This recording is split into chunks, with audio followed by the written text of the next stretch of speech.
natin kung talagang ang Divisoria ay ma-maintain yung maayos na kalsada, maayos na iskineta at maayos na mga sidewalk. Kasi ngayon, September na, months na naman, so titingnan natin kung maintain nga ito. Sa mga nakaraang buwan, ayos na ayos dito sa Divisoria, pero ngayon magpapasko, tingnan natin kung ma-maintain.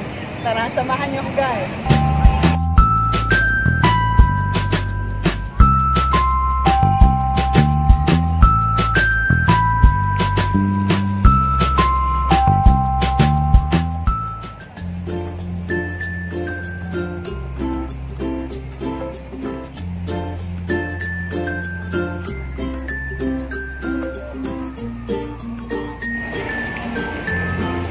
Guys, paggabi na, meron tayo ditong tinatawag na night market na kung saan ang mga tao ay nagtatayo ng mga ganito. So, ito ngayon yung kanilang ginagawa, yung mga yan, tinatayo nila. I think for rent ito, pero sa other part ng Divisoria, yun ay may naka-install na talaga. Pero dito, ganun pa rin, yung dati pa rin na medyo ganyan siya. Mga bakal-bakal. Maraming tao ngayon dahil linggo. So, ayun, ito ngayon ang kalagayan dito sa Divisoria. Linggo ngayon, for sure, marami. Ang excited ako guys, dahil darating ang Pasko, tingnan natin kung talagang ma-maintain na talagang maayos na maayos. So, for now, maayos pa dito, kagaya ng mga nakaraan. Ayan, may mga vendor dito, pero konti lang sila.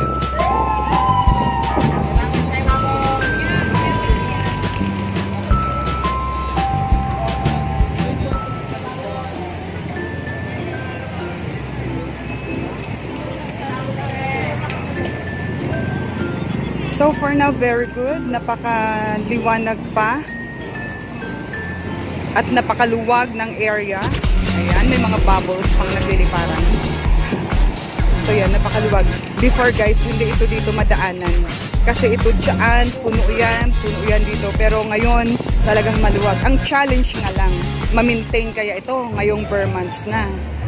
So, subaybayan nyo guys. Kung kayo hindi pa nakasubscribe sa aking channel, please subscribe sa Nice Vlog at lagi nating titingnan ang Divisoria kasi madalas, twice a week nandito ako sa Divisoria para mamili at tingnan na rin natin ang kalagayan dito.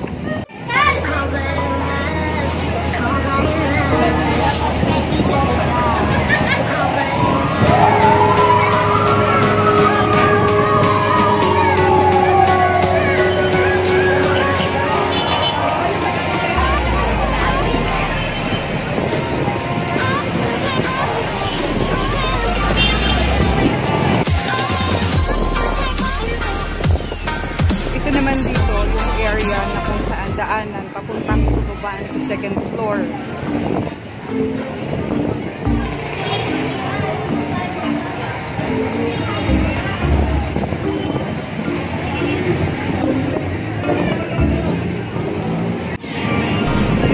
Itong area dito guys, punong-puno ito dito ng mga vendors, pero for now wala na yung mga vendors.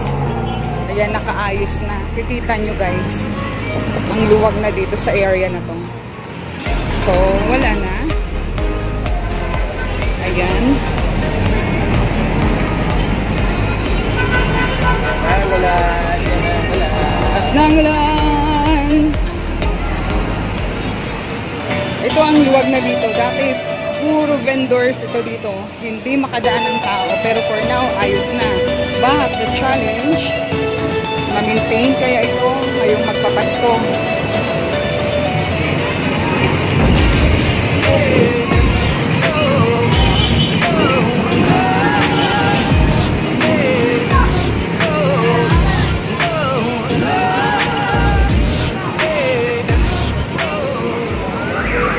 May mangilan-ilan na mga vendors dito sa gilid-gilid.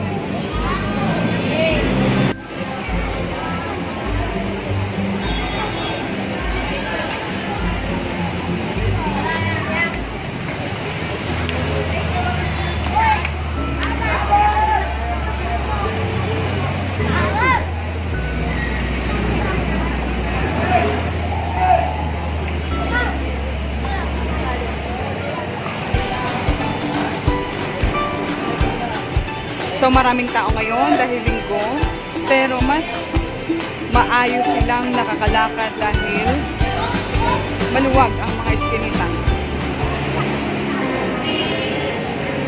Problems on the wall inside my head, inside of me. Holding all these thoughts beneath my skin. Can you feel me?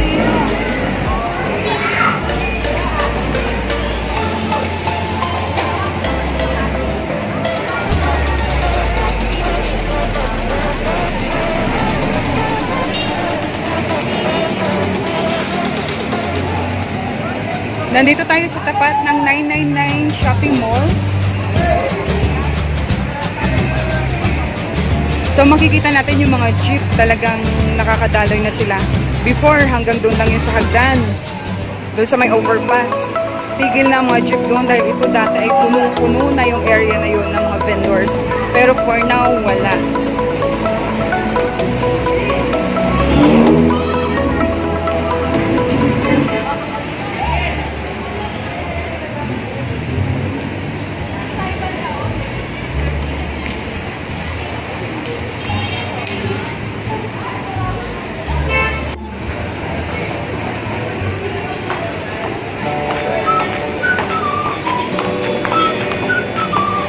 So, ito yung stairs papunta doon, pababa.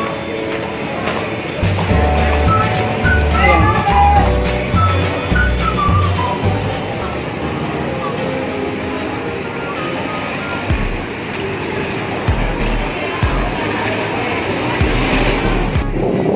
So, ayan. Ikot pa rin tayo dito, guys. Tayo pa. Ayun, hindi ko makapasara rin. So, ang kasama ko si Mami. Ayan. Sam Alboro Vlog. Please subscribe Sam Nice Vlog and Sam Alboro Vlog. For more updates of Manila, you may subscribe our channel.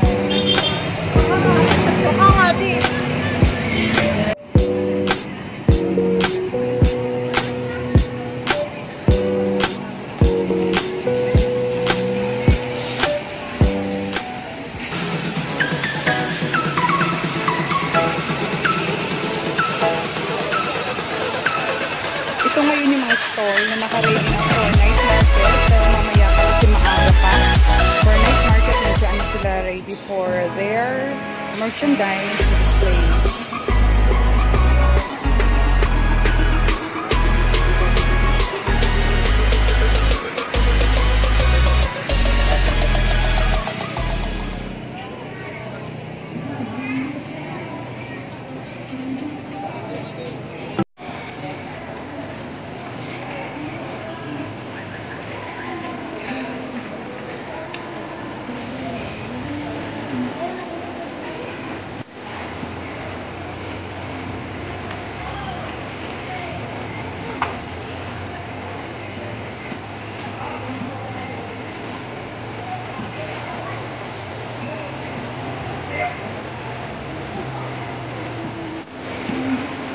Sa Pasko na dito sa Divisoria, marami na rin mga paninda, mga Christmas lights. Ayan.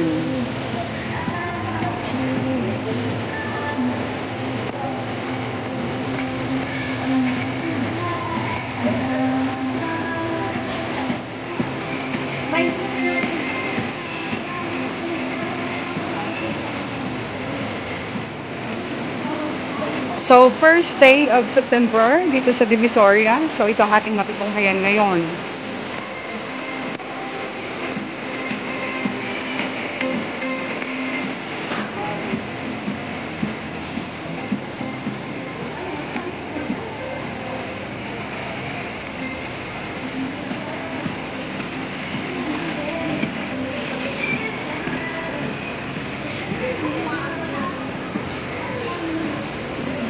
Ito ay gilid ng Tutuban Mall.